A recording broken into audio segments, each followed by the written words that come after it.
오늘은 기쁘다 구주 오셨네 라는 말씀으로 구주 성탄의 은혜와 하나님이 이 구주 성탄의 은혜를 통해서 저와 여러분들에게 주시는 영적인 교훈과 지혜를 살펴보기를 원합니다. 먼저 구유에 오신 아기 예수님, 누가복음 2장 7절과 11절 말씀을 연이어서 읽어보도록 하겠습니다. 누가복음 2장 7절 시작. 첫 아들을 낳아 강보로 싸서 구유에 뉘었으니 이는 여관에 있을 곳이 없음이로라. 11절 2절인데 잘못 쳤습니다. 12절 말씀을 같이 읽어보겠습니다. 시작. 너희가 가서 강보에 쌓여 구유에 뉘어 있는 아기를 보리니 이것이 너희에게 표적이니라 하더라. 예. 2000년 전에 예수님께서 이 땅에 우리를 구원하시는 구원자로 또 우리의 주님으로 우리의 목자가 되시고 우리를 진정 평강으로 다스려 주시려고 왕으로 오셨을 때 굳이 왜 그 베들레헴이라고 하는 핍박받는 나라의 그 변방에 그것도 그 냄새나는 구유에 짐승들 소와 양들이 이렇게 우러대고 똥 냄새가 나는 그 마국간의 그 구유에 오셨을까? 뭐 좋은 황실에는 못 오신다 해도 그냥 어느 정도 좋은 환경에 보통 사람들의 환경 속에 오실 수 있었는데 굳이 거기에 오셔야만 했는가 하는 생각을 하면서 바로 하나님이 우리에게 주시는 깊은 은혜와 영적인 지혜를 우리가 깨닫게 됩니다. 예수님이 구유에 오셨다는 것을 누가복음 탄생 예수님의 성탄 복음에서 2번이나 일부러 강조해서 말씀하고 있습니다. 첫 아들을 낳아 강보로 포대기로 둘둘 말아서 구유에 뉘었다 그랬어요. 그러면서 거기에 또 이는 여관에 있을 방이 없었다 그랬습니다. 12절에도 보니까 너희가 가서 강보에 쌓여 구유에 뉘어 있는 아기를 보리니 이것이 너희에게 표적이다 그랬습니다. 표적은 그냥 기적이 아니라 메시지를 담고 있는 기적이다. 그러니까 예수님이 이 땅에 육체를 입으시고 오셨는데 구유에 누이신 것 자체가 하나님의 깊은 뜻이 있는 기적이다. 하나님의 아들이 우리에게 육체로 아기의 모습으로 오신 것 자체가 기적이다 하는 것입니다. 그러면서 2장 첫 번째 9절에 그때 가이사 아구스토가 영을 내려 천하로 다 호적하라고 명령했다는 이 호적 명령을 또 일부러 얘기하는데 가이사 아구스토라고 시저 아우구스투스라는 이름을 일부러 또 여기 명시하고 있습니다. 천하로 다 호적 명령을 내렸기 때문에 자동으로 예수님도 시저의 명을 따라서 예수님의 어머니의 뱃속에서 예수님 호적상 아버지인 요셉과 마리아와 함께 호적하러 만 베들레헴으로 가야만 됐다고 말씀하고 있습니다. 이 시저라고 하는 사람은 본명이 옥타비아누스, 가이우스 옥타비아누스인데 우리가 잘 알고 있는 줄리우스 시저의 양아들입니다. 줄리우스 시저가 권력을 통일하지 못하고 죽었잖아요. 그 아들인 가이우스 옥타비아누스가 권력 투쟁에서 승리해가지고 전 로마를 통일했습니다. 모든 권력을 다 손안에 거머쥐었고 그래서 원로는 이 가이우스 옥타비아누스에게 자기 아버지의 이름이 시저라고 하는 이름은 본래 이름이었지만은 나중에는 이 로마의 황제들의 공식 호칭이 되었습니다. 그러니까 공식 호칭이 시저로도 부족해가지고 아우구스투스라고 하는 이 아우구스투스라는 것은 신적인 권위를 가진 사람이란 뜻입니다. 그래서 로마 황제의 신격화, 그 황제 숭배가 시작되게 되는 하나의 토대가 마련된 것이 바로 이 가이사 아우구스토입니다. 이 시저 아우구스투스가 호적 명령을 한번 그냥 다 호적해라 그러니까 로마 제국 아래에 있는 그 유럽 대부분의 지역과 이 중동 근동 지방의 모든 나라 사람들이 이 아우구스투스의 명령 한마디에 다 움직여야 되는 것입니다. 생업을 놓아두고 생활을 포기하고 그 먼 길을 자기 본 고장으로 호적하러 가야만 됐던 것이다. 이걸 볼 때 세상 권력은 얼마나 어마어마합니까? 말 한마디로 사람들이 죽고 삽니다. 말 한마디로 막 세상이 이리 갔다 저리 갔다 합니다. 말 한마디로 모든 사람들이 다 움직여야 돼요. 말 한마디로 모든 사람들이 불편을 감수해야 되고 어떤 사람들은 권력자의 말 한마디로 생과사가 왔다 갔다 하는 그런 것이 세상 권력이니까 무섭잖아요. 세상 권력 무서워서 말도 못하는 경우도 많이 있잖아요. 가이사 아우구스투스의 권력은 어떠했겠습니까? 천하로 호적하라 그러니까 다 가야 되는 것입니다. 모든 세상 사람들이. 이 호적 명령에 의해서 예수님도 마리아의 태중에서 복중에서 반 수천리 길을 가야만 됐던 그 고생스러운 길을. 그러니까 이것은 세상의 어마무시한 권력과 그 권력 앞에 그냥 순종해야만 되는, 그 권력에 의해서 움직여야만 되는 그냥 무력해 보이는 예수님을 대비하고 있는 것이에요. 무력해 보이는 예수, 세상 왕과 하나님의 아들로서 이 세상의 진정한 왕으로서 오신 예수님을 대비해 보여주고 있는 것이다 이 말입니다. 또 예수님은 가난한 목수의 가정에서 태어났기 때문에 여관에 방을 잡을 만한 돈도 변변치 않았을 뿐 아니라 설사 방을 잡을 만한 돈이 있었을지라도 방이 다 찼기 때문에 윗돈을 주지 않으면 방을 한 칸 얻을 수가 없었는데 지금 배가 만삭이 된 산모고 지금 막 진통이 와가지고 애를 낳으려고 하는데 아무도 방을 양보하는 사람이 없었어요. 주인에게 돈이 많았다면 돈을 좀 더 주고 방을 구할 수가 있었을 텐데 가난한 목수의 가정에서 태어나신 가난한 모습으로 오신 예수님, 일생을 사시면서 머리 두고 편안하게 주무실 수 있는 방 한 칸이 없는 예수님으로, 가난한 예수님으로 오셨다는 것입니다. 또 낮고 천한 목수는 직업상으로도 아주 천민이죠. 양을 치는 사람이나 목수 같은 이런 사람들은 아주 낮고 천한 모습으로 오셨고, 그래서 아무도 예수님을 알아보지도 못하고 환영해 주지도 못하는, 환영받지 못하는 예수님으로 오셨다는 것을 이 누가복음이 드러내서 증거하고 있는 것입니다. 왜 굳이 이런 모습으로 오셔야 됐는가 그 말입니다. 왜 굳이? 그렇게 하지 않으면 하나님이 구원하시지 못하셨는가?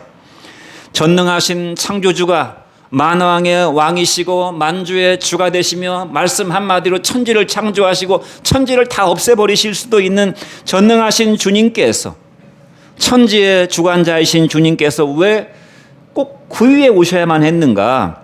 이것이 표적이라고 그랬잖아요. 표적은 하나님의 깊은 뜻이 담겨져 있는 놀라운 기적이란 말이라고 그랬잖아요. 그러니까 이것이 하나님의 뜻이었다 그 말입니다. 그리고 이것이 메시아의 표적이었어요. 하나님이 우리를 구원하시기로 작정하신 메시아는 반드시 이런 모습으로 오셔야만 됐다는 것입니다.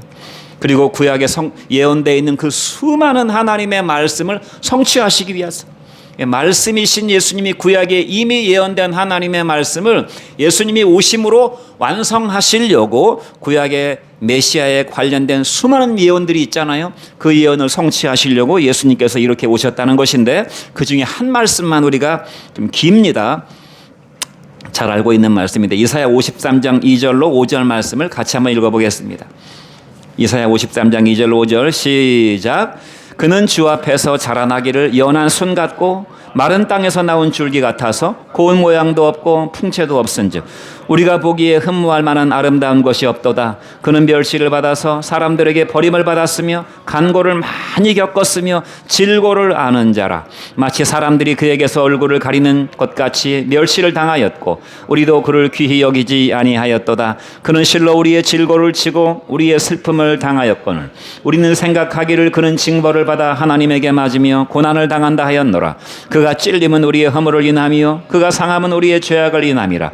그가 징계를 받음으로 우리가 평화를 누리고 그가 채찍에 맞음으로 우리가 나음을 받았도다. 우리는 다 양 같아서 그릇 행하여 각기 제 길로 갔거늘 여호와께서는 우리 모두의 죄악을 그에게 담당시키셨도다라고 이사야 선지자는 우시야 왕 때부터 히스기야 왕 때까지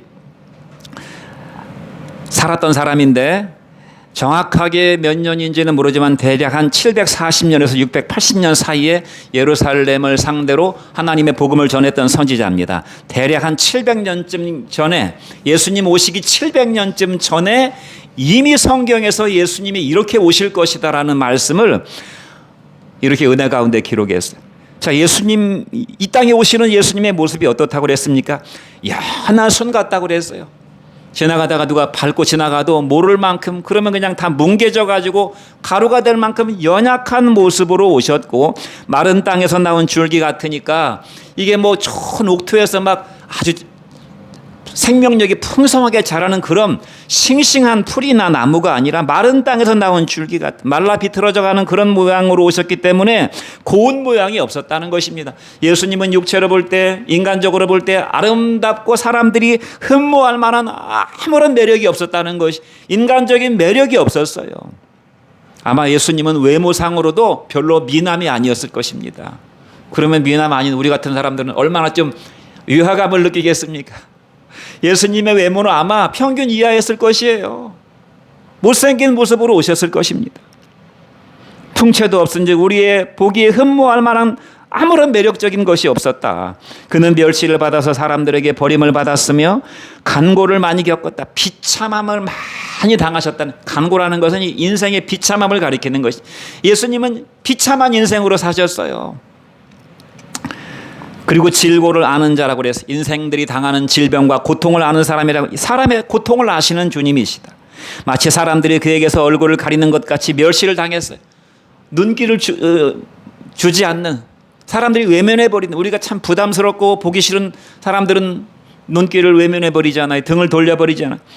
예수님에게 얼굴을 가리는 그런 멸시를 당하셨고 우리도 그를 귀하게 여기지 아니하였도다. 그는 실로 우리의 질고를 지고 우리의 슬픔을 당하였거늘 우리는 생각하기를 그는 징벌을 받아서 하나님에게 맞으며 고난을 당한다 하였노라. 예수님의 죽음은 사람들이 볼 때도 참 죽어 싸다 하는 그런 죽음으로 죽으셨다는 것입니다. 로마의 권력자들이 볼 때는 로마 권력에 반역한 반역자로 죄목을 받아서 죽었고, 유대인들이 볼 때는 나무에 달려 죽었으니 신명기에 기록된 말씀으로 하나님의 저주를 받아 죽은, 하나님의 저주받아 죽은 마땅한 나사렛 이단의 괴수로 죽임을 당한 것입니다. 정말 예수님은 저주를 받아서 죽은 것입니다. 그러나 예수님의 죄 때문에 죽은, 저주받아 죽은 것이 아니라 저와 여러분의 죄를 대신 짊어지고 저주받아 죽으신 것이에요. 예수님의 죽음은 그 자체로 그렇게 아름다운 죽음이 아닙니다. 죄값을 받았으니 죄값으로 죽어 마땅한, 죽어도 싼 죽음을 당하셨다 그 말이에요.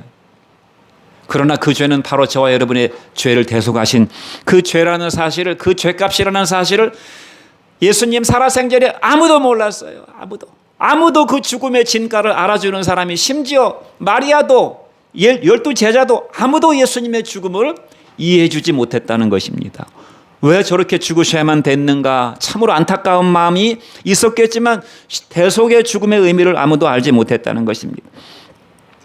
그래서 저가 벌을 받아서 하나님에게 맞으며 고난을 당한다 하였노라. 그가 찔림은 그러나 우리의 허물 때문이요 그가 상함은 우리의 죄악을 인함이라. 그가 징계를 받음으로 우리가 평화를 누리고 그가 채찍에 맞음으로 우리가 나음을 입었도다. 우리는 다 양 같아서 그릇 행하여 각기 제 길로, 뭐 지금도 그렇잖아요. 다시 살고 싶은 대로 살잖아요. 자기 갈 길 가고 싶은 대로 가잖아요.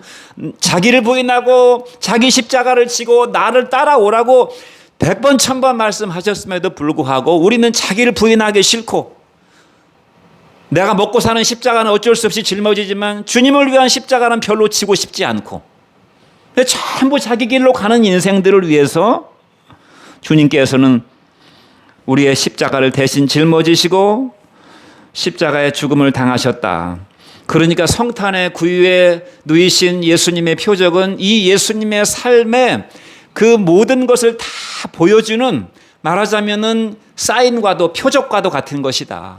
아, 예수님이 이러한 인생을 사시다가 이렇게 죽으시겠구나라고 하는 그 첫 번째 사인이 바로 성탄의 구유에 오신 성육신 하신 아기 예수님이셨다. 순환당하시고 대속 제물이 되신 메시아로 오시는 것이 하나님의 뜻이었다 그 말입니다. 그러면 하나님은 왜 굳이 이런 메시아의 모습으로 예수님을 오시게 했는가? 좀 더 조금 괜찮은 모습으로 오시면 안 되었던 것인가? 여러분, 세상에 공짜가 어디 있습니까? 은혜는 있지만 공짜는 없습니다. 뭐 하나 작은 것도 공짜로 되는 것은 없어요. 예수님이 그렇게 오셔야만 됐을 만큼 지불해야 될 값이 있었다 그 말이에요. 지불해야 될 값이, 뭐 아름다운 무슨 감동적인 스토리를 보여주시려고 이렇게 오신 것이 아니라 대가를 지불해야 될 필요가 있었기 때문에 이렇게 오실 수밖에 없었다는 것입니다. 성탄의 구유에 이런 비참한 모습으로 오신, 연약한 모습으로 오신, 모든 것을 가지신 분이시지만 아무것도 가지시지 못한 분으로 모든 능력을 가지신 분이시지만 무능하고 무력한 모습으로 오셔야만 됐던 예수님, 성탄의 구유의 표적이 우리에게 주는 교훈은 무엇입니까? 자기 권리를 포기하는 것입니다. 정당한 권리, 하나님의 아들 되시고 만왕의 왕 되신 권리를 하나님의 뜻 가운데 포기하는 거예요. 우리는 내 정당한 권리를 잘 포기합니까? 내 권리는 당연히 누려야 되는 것이고, 없는 권리도 조금 남에게 불편을 주면서라도 뭐 이 정도는 뭐 다 그러고 살 수 있는 거 아닌가, 그렇게 생각하고 살잖아요. 코스트코에 물건을 사러 갔는데 보통은 물건을 사면 주차된 뒤에 트렁크에 가서 물건을 싣고 차를 빼잖아요. 근데 상당히 많은 사람들이 물건 싣기 편하게 차를 이렇게 빼놓고, 옆에다 빼놓고 물건을 싣는 사람들이 꽤 있더라고요. 그게 편하니까. 그러나 다른 사람들이 이제 거기를 지나가기가 참 불편한 것이죠. 서로 왕래를 해야 되는데 한 차를 딱 막고 있으니까. 그런데 그냥 여유 있게 넉넉하게 그냥 물건을 다 실는 것입니다. 싸우기 싫으니까, 이제 권리가 충돌하게 되니까. 사람들이 자기 권리를 얼마나 끔찍하게 챙깁니까? 그러나 예수님은 자기의 모든 정당한 권리를 다 포기하신 것입니다. 자기의 존귀함과 존엄함을 다 버리신 것이, 그래서 자기를 비하하셨습니다. 신학적 용어로 자기 비하입니다. 자기를 낮추시고 죽기까지 복종하셨다고 그래서 자기를 부인하셨어요. 예수님은 우리에게만 자기를 부인하고 자기 십자가를 지라고 말씀하시지 않고 자기의 생각과 자기의 정당한 감정까지도 하나님 앞에 다 부인하셨어요. 죄악된 감정이 아니라 정당한 하나님 앞에서 감정도 다 부인하셨어요. 우리가 우리의 생각과 감정을 부인하기가, 자존심을 내려놓기가 얼마나 어려워요. 그러나 예수님은 그렇게 하셨다는 것입니다. 우리에게 본을 보여주시기 위해서, 우리의 죄를 대속하시기 위해서 대속의 십자가를 짊어지셨고, 하나님의 하라고 하신 일을 이루시기 위해서 사명의 십자가를 짊어지셨습니다. 왜 그렇습니까? 대가를 지불하시려고, 그래서 우리를 다시 회복시켜 주시려고, 그래서 우리를 본래 하나님의 영광스러운 피조물인 하나님의 형상을 가진 존재로 우리를 부욕해 하시려고 예수님께서 이렇게 하셔야만 했다는 것입니다. 생명이 없는 죄인, 생명을 잃어버린 죄인, 생명을 잃어버렸잖아요. 우리가 살고 있는 이 육체의 삶이라고 하는 것은 생명을 누리는 삶이 아니라 죽어가는 생명이라고 제가 설교 시간에 많이 말씀드렸습니다. 이 육체의 생명은 생명을 누리는 것이 아니라 생명이 죽어가고 있는 것입니다. 생명이 없는 이 죄인들에게 영원한 생명을 주시려고 생명의 본체이신 예수님이 그런 모습으로 오셨어요. 교만해가지고 하늘 끝까지 올라가려고 하는 이 교만한 죄인들에게 참된 겸손을 주시려고. 겸손이라고 하는 단어는 부정적인 단어가 아닙니다. 겸손은 하나님이 본래 우리를 창조하시고 우리에게 정해주신 자리가 겸손의 자리예요. 겸손은 무조건 아이고 나는 뭐 부족합니다, 나는 뭐 아무것도 아닙니다, 이런 게 겸손이 아니고, 하나님이 너 거기 서 있으라 한 자리가 겸손이라 그 말이에요. 본래 우리가 서 있어야 되는 자리에서 이탈해가지고 하나님처럼 높아지려고 했던 이 교만한 죄인들에게 본래 하나님이 정해주신 참된 겸손을 주시려고 예수님께서 겸손하신 모습으로, 인간의 모습으로 오셨다 그 말입니다. 무력하고 무능한 죄인들, 우리가 뭐 되게 엄청난 능력이 있고 뭐 대단한 지혜가 있고 뭔가 된 것처럼 사실은 살아가지만, 사실 우리가 얼마나 무능하고 무력합니까? 얼마나 우리가 무지합니까?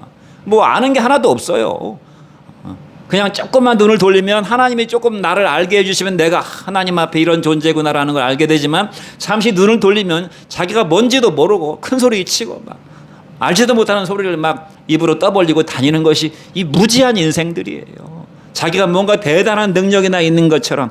그러나 이렇게 무능하고 무지한 인간, 죄에 넘어지고 작은 감기에도 쓰러지고 병원에 치료받으러 갔다가 나오지 못하고 그냥 죽어버리는 그런 무능하고 무력한 인생. 죄를 이길 수가 있습니까? 자기 감정을 이길 수가 있습니까? 잘못된 생각인 거 알면서도 그 생각에서 빠져나오기가 쉽습니까? 인간처럼 무능하고 무지한 존재가 없어요. 이러한 인생들에게 하나님의 능력을 보여주시려고, 거룩의 능력, 성결의 능력, 죄를 이기는 능력, 자기를 부인하는 능력, 하고 싶지 않은 일이지만 하나님이 주시는 능력으로 그 일을 감당하고, 하고 싶은 일도 하나님의 능력으로 절제할 수 있는 이런 영적인 능력을 주시려고 예수님께서 십자가에 달리시기 위해서 구유해 오셨다 그 말입니다. 낮고 천한 죄인들에게 하나님의 자녀의 지위를 회복시켜 주시고 죄의 종로로 타다가 멸망 가운데 떨어질 저와 여러분들에게 왕 같은 제사장의 존귀함을 주시려고 모든 것을 상실한 가난한 죄인들에게 참된 부유함을 주시려고. 사실 그렇잖아요. 우리가 모든 것을 상실한 죄인이라는 사실을 우리가 어떻게 알게 됩니까? 올 때도 뭐 고장 육체 하나 입고 왔지만 갈 때는요, 이 육체마저도 가지고 가지 못하는 것입니다. 아무것도 가지고 가지 못하는 가난하고 가난한 아무것도 갖지 못한 죄인들에게 하나님의 나라를 선물로 주시려고, 하나님 나라의 상속자의 부유함을 주시려고 예수님께서 필연적으로 구유 가운데 오셔야만 됐다는 사실입니다. 믿습니까? 이렇게 기쁜 뜻이, 이렇게 기쁜 뜻이. 고린도후서 8장 9절 말씀을 같이 한번 읽어보겠습니다. 시작. 우리 주 예수 그리스도의 은혜를 너희가 알거니와 부유하신 자로서 너희를 위해서 가난하게 되심은 그의 가난함으로 말미암아 너희를 부유하게 하려 하심이라. 우리 주 예수 그리스도의 은혜를 너희가 이미 알지 않느냐. 다시 한번 이 하나님의 은혜를 상기시켜 주시는데, 부유하신 이로서 너희를 위해서 가난하게 되셨다는 것입니다. 일부러 너희를 위해서 가난하게 되심은 그의 가난함으로 말미암아 너희를 부유하게 하려 하시려고. 이 말씀 참 믿는 사람들이 좋아하는 말씀인데, 주님께서 가난한 모습으로 오신 것은 그의 가난해지심으로 말미암아 우리를 부유하게 하시려고, 우리를 부자 되게 하시려고. 예수 믿으면 부자 되는구나. 참 성경 말씀이 거의 기록이 돼 있잖아요. 그래서 막 이 말씀을 붙잡고, 하나님, 주님이 가난하게 되신 것은 나를 부자 되게 하시려고 오셨으니 주여 나를 부자 되게 해 주옵소서. 이렇게 이 말씀을 아주 정말 편협하게 해석하는 신자들이 많이 있어요. 그것도 틀렸다고 말할 수는 없지만, 주님이 십자가에 가난한 모습으로, 무능한 모습으로, 말구유에 돈 한 푼 없어가지고 방 한 칸 얻지 못해서 말구유에 오셔야만 됐던 모습으로 오신 것이 우리를 부자 되게 해주시려고 오셨겠습니까? 우리가 의미를 알고 믿어야 됩니다. 그러면 예수 믿지 않고 죽은 이병철 씨나 정주영 씨 같은 사람은 뭐 예수는 뭐 그까짓 거잖아요. 예수가 뭐가 필요가 있습니까? 부자로 살았는데. 그런 사람에게는 예수가 의미가 없는 것입니다. 그렇지 않다. 제가 방금 드린 말씀의 의미가 그 말씀의 본래 깊은 의미입니다. 이 예수님이 주시는 돈 몇 푼이랑 세상에 잠깐 있다 사라지는 부귀영화랑은 비교할 수도 없는 진정한 부유함을 저와 여러분들에게 주시려고, 할렐루야, 진정한 부유함을 주시려고 오셨다는 것이. 사랑하는 성도 여러분, 말구유의 지혜가 무엇입니까? 오늘날 말구유의 은혜가, 하나님이 우리에게 주시는 교훈이 무엇인가? 예수님 지금도 계속해서 오시고 성탄의 은혜와 축복을 주시기를 원하시는데, 예수님은 도대체 어디에 오시나? 사람들은 예수님이 여기 있다 저기 있다 그럽니다. 야, 어느 목사님 교회 가서 막 설교 들으면 막 은혜가 있다, 저기 가면 은혜가 있다, 저기 가면 목사님이 막 능력이 있어가지고 막 기적을 행한다. 여기저기 심지어 이단들도 막 설쳐댑니다. 막 이단 사이비들도 막 자기가 재림 예수라고 하면서 설쳐대는데, 어디에 예수님이 오신다고 그랬습니까? 여기 있다 저기 있다 할 것이 아니라 하나님은 너희 마음속에 있다고 그랬어요. 어디에 오십니까? 심령이 가난한 말구유에 오시는 것입니다. 예수님은 말구유를 좋아하시는 것이에요. 심령이 가난한, 그래서 심령이 가난한 자가 복이 있다고 한 것입니다. 그러면 막 은혜와 감격과 성탄의 기쁨이 everybody, everyday, 평생 모든 사람에게 매일같이 충만하게 넘치는 것입니다. 자신의 무능함과 무지를 아는 사람, 우리가 무능하고 무지함에도 그걸 모르는 채 살아가는 사람이 있고, 나의 무능과 무지를 하나님 앞에 깊이 깨닫는 사람에게 주님이 능력으로, 주님이 지혜로 오시는 것입니다. 낮고 겸손한 자리에 서 있는 사람에게, 아까 말씀드린 것처럼 저는 뭐 부족합니다, 이것은 겸손이 아니라고 그랬습니다. 제가 뭘 아나요, 이것은 겸손이 아니라고 그랬어요. 도덕적으로 체면치레하는 겸손의 덕이라고 하는 것을 자기가 경험하려고 일부러 자기를 겸손하게 포장하는 것은 진정한 겸손이 아닙니다. 겸손은 뭐라고 그랬습니까? 하나님 앞에 서는 자리가 겸손의 자리입니다. 그 자리가 은혜 받는 자리요, 사명을 감당하는 자리입니다. 하나님은 우리에게 은혜를 주시려고 거기 서 있으라고 하는 것이, 하나님은 은혜를 낮은 데로 흘려보내기 때문에 높이 올라간 사람에게는 은혜를 주실 수가 없어요. 그래서 가장 불행한 사람이 누굽니까? 교만한 사람이에요. 교만한 사람에게는 은혜를 주고 싶어도 이 은혜는 낮은 데로 향하기 때문에 높이 올려보낼 수가 없어요. 하나님보다 더 높은데요, 자기가 하나님인데요, 하나님은 필요 없어요. 그런 사람에게 어떻게 은혜를 주겠습니까? 또 하나님은 사명을 감당할 마음의 준비를 하고 있는 사람에게 하나님은 은혜를 베푸시는 것입니다. 거기가 바로 섬김의 자리입니다. 종교개혁의 핵심 모토가 솔라 피데, 솔라 그라티아, 솔라 스크립투라. 제가 라틴어를 써서, 라틴어는 한마디도 모르는데 신학교 때 배운 거 상식적으로 좀 알아두면 좋을 것 같아요. 솔라라는 것은 이제 오직 피데는 우리가 페이스 할 때 거기서 같은 어원입니다. 그러니까 오직 믿음, 오직 그라티아, 그레이스, 오직 은혜, 솔라 스크립투라는 스크립처는 이제 문서를 말하는 거니까 문서는 곧 성경을 말하는 것입니다. 오직 성경. 그다음에 한 가지 추가해서 코람데오입니다. 코람데오도 라틴어인데 코람데오는, 코람은 면전, 데오는 하나님, 그 다음에 뒤에 셈퍼라는 말이 더 붙었는데 이제 셈퍼는 보통 빼고 코람데오 셈퍼는 늘입니다. 늘 하나님의 얼굴 앞에서, 늘 하나님의 면전 앞에 서 있는 그 자리가 겸손의 자리예요.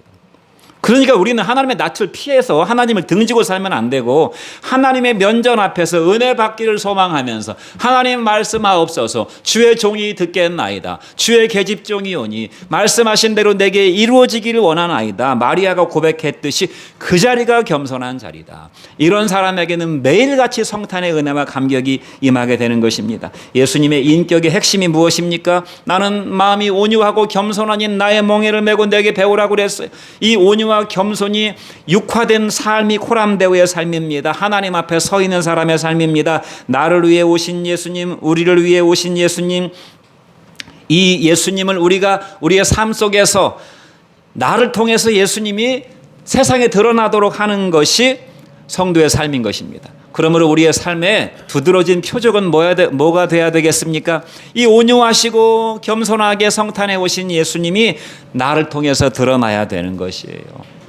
저도 그렇고 여러분도 그렇고 1차적으로 예수님의 온유가 드러난 사람이 되기를 원합니다. 참 예민하고 날카롭고 자기 권리 아주 정확하게 찾아 먹으려고 하는, 그래서 갈등이 많은 세상 속에서 온유하신 예수님, 그냥 따뜻하시고 부드러우신 예수님, 그냥 따뜻함이 딱 느껴져요. 우리가 따뜻한 난로에 가면 그 온기가 느껴지듯이 그 예수님의 온기가 저와 여러분들을 통해서 주변 사람들에게 지금 느껴지는, 날카롭고 그냥 정확하고 빈틈이 없는 세상 사람들, 요거 하나 손에 안 보려고 하는 사람들 속에서 그냥 넉넉하게 부드러운 모습으로 다가가는 저와 여러분 되기 바랍니다. 저 사람 참 부드러운 사람이야, 참 온유한 사람이야.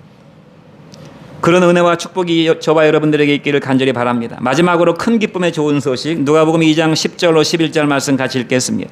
시작. 천사가 이르되 무서워 말라, 보라 내가 온 백성에게 미칠 큰 기쁨의 좋은 소식을 너희에게 전하노라. 오늘 다윗의 동네에 너희를 위해서 구주가 나셨으니 곧 그리스도 주시니라. 예수님은 큰 기쁨의 좋은 소식이라고 말씀했습니다. 한 해를 돌아보면서, 우리가 한 해를 이제 다 지났는데 돌아볼 때, 또 우리 지나온 인생을 돌아볼 때 우리에게 큰 기쁨의 좋은 소식이 뭐가 있었는가, 그리고 그 기쁨의 좋은 소식이 너무너무 큰 기쁨이고 좋은 소식이어서 지금도 크고 기쁜 소식인지 한번 돌아봅시다. 제가 인생을 돌아보니까 어릴 적의 추억에 참 천진난만하던 시절에 동네 친구들과 논에서, 밭에서, 산에서, 동네 거리에서, 그리고 또 형제간들과 동생들과 같이 뛰놀았던 그 추억은 참으로 즐겁고 기쁜 추억이었습니다. 또 결혼의 그런 인생도, 결혼과 또 자녀를 얻고 또 제가 목회를 하게 된 것도 참으로 저한테는 큰 기쁨이었죠. 과분한 기쁨이었죠. 여러분들을 만났고 또 제 주변에 친구들, 신학교 동기들, 목사님들 만난 것도, 지인들이 있는 것도 저한테는 큰 기쁨입니다. 그러나 이런 것들도 다 지나가는 것이고, 그렇게 마음속에 크게 남아있지 않은 흐려지고 그리고 사라지게 될 것입니다. 세상의 기쁨들은 다 지나가는 것이고 희미해지고 감격이 점점 사라져가는 것입니다. 그러나 구주를 영접한, 제가 1985년도에 예수님을 영접했던 그 예수님의 그 영접의 기쁨은 그냥 그대로, 아니 더 감격적으로 더 깊어져 가지고 지금도 막 감격의 기쁨이 넘쳐나서 찬양을 다 부를 수가 없어요. 기도하다가 감격이 터져서 기도를 다 이을 수가 없어요. 올해 하나님이 주신 큰 기쁨 중에 하나는 제 동생이 정말 물과 성령으로 거듭난 것입니다. 40년 동안 기도했던 제 동생이, 육신으로만 동생이었던 제 동생이 영적인 형제가 된 것입니다. 정말 물과 성령으로 거듭나서 그게 막 눈으로 보여지게 됩니다. 내게 임했던 예수님의 기쁨과 감격이 그에게도 있다는 것을 제가 간접적으로 느낄 수가 있어요. 그래서 형제간들이 이제 다 믿게 됐으니까 단톡방을 만들어 가지고 매일같이 영적으로 교제합니다. 서로 은혜를 나누고. 너무너무 감사한 제목이고 기쁨입니다. 그리고 여러분과 교회가 저의 큰 기쁨입니다. 특별히 우리 김동열 성도님과 원정식 성도님이 올해 교회에 나오셔가지고 복음을 계속 들으셨던 것이 참으로 큰 기쁨이고 제 인생의 한 특별한 페이지를 장식했던 그런 한 해가 되었을 것이라고 생각이 됩니다. 2025년. 그리고 제가 설교자로 쓰임 받은 거, 온라인 설교로 쓰임 받아서 많은 사람들에게, 불특정 다수들에게 복음을 전할 수 있었던 것도 큰 기쁨입니다. 그러나 예수님만큼 크고 좋은 소식은 아닌 것입니다. 사랑하는 성도 여러분, 우리 인생이 만약 이 생뿐이라면, 그리고 이 생만 놓고 본다면 이 세상은 기분 상할 일들이 더 많습니다. 기쁘고 즐거운 일보다는 기분 상하고, 기분이 상해, 우울해요. 그냥 왠지 마음이 울적해. 그리고 짜증이 나요. 걱정과 근심, 스트레스와 슬픔과 상처가 많습니다. 그러나 우리의 구주 성탄 예수님은 이런 모든 것들을, 이런 모든 스트레스와 슬픔과 짜증과 걱정들을 그냥 다 몰아가는 평생, 그리고 영원한 큰 기쁨의 좋은 소식인 줄로 믿습니다. 할렐루야, 할렐루야. 예수님은 만병통치약이에요. 만병통치약. 우리의 생활 면에서도 그렇고, 우리의 먹고 사는 문제, 우리의 인간관계, 우리의 생각과 우리의 마음과 감정을 다스려 주시기 위해서 예수님은 목자요 왕으로 우리 가운데 오셨습니다. 그러므로 무릇 지킬 만한 것보다 더욱 내 마음을 지키라. 생명의 근원이 이에서 난다고. 우리의 마음을 다스리시려고 우리의 마음의 구유에 오시게 되는 것입니다. 제가 개인적으로 좋아하는 말씀이 빌립보서 4장 6절로 7절 말씀인데요. 같이 한번 읽어보겠습니다. 시작. 아무것도 염려하지 말고 다만 모든 일에 기도와 간구로 너희 구할 것을 감사함으로 하나님께 아뢰라. 그리하면 모든 지각에 뛰어나신 하나님의 평강이 너희 마음과 생각을 지키시리라. 제가 몇 년 전에 인생의 영혼의 깊은 밤이 왔을 때 정말 하루하루 사는 것이 너무나 힘들 정도로 불안장애와 어떤 공황장애 수준까지 설교 단상에 서는 것 자체가 공포였던 그런 시기가 있었을 때 이 말씀이 저에게 이 문제를 해결하는 능력의 말씀이 되었습니다. 아무것도 염려하지 말고 오직 너는 기도하고 간구해라. 그러면 하나님께서 모든 지각에, 하나님의 안테나는 모든 미세한 신호들을 다 잡아냅니다. 자기의 택한 백성들이 고통당하는 그런 음성과 신음소리를 다 들으시고 모든 지각을 다 캐치하셔가지고 그 마음을 다스려 주신 하나님의 평강으로 너희의 마음과 생각을 다스려 주신다. 그래서 하나님의 은혜로 다시 회복되고 다시 이 기쁜 소식을 전할 수가 있게 되었어요. 시편 37편 5절 말씀을 보세요. 너희 길을 여호와께 맡기라. 그리하면 그를 의지하면 그가 이루시고 너희의 의를 빛같이, 너희의 공의를 정오의 빛같이 하실 것이라고 말씀했습니다. 마지막으로 설교의 팁입니다. 이것은 마지막, 왜 예수님이 구유의 성탄에 이 구유에 오셨는가 제가 생각하면서 이런 은혜가 있구나라는 생각이 들었어요. 이것은 제가 개인적으로 깨닫고 은혜 받은 것인데, 예수님이 구유에 오셨다는 것은, 구유는 이 반추동물들의 음식을 담아두는 곳입니다. 소나 양이나 염소, 이 반추동물들이 그 구유에 있는 여물을 먹고 풀을 먹고 이제 먹고서 계속 되새김질을 하는 것이, 밤새도록 되새김질을 하는 것입니다. 예수님께서 구유에 우리 양들이 먹어야 될 영의 양식으로 시컷 먹으라고 구유에 오셨구나. 나를 먹고 마시라고. 그래서 시편의 23편에 목자했던 다윗이 복 있는 사람은 여호와의 말씀을 즐거워해서 그 말씀을 주야로 묵상하는 자라고 그랬으니까, 우리가 주님의 말씀을, 구유에 오신 예수님 시컷 먹으라고 오셨으니까 예수님을 먹고 마시고 또 밤새도록 예수님을 묵상하는 그러한 성탄의 은혜가 그냥 24시간 365일 평생 지속되는 그런 축복이 있기를 주의 이름으로 축원드립니다. 메리 크리스마스. 메리 크리스마스.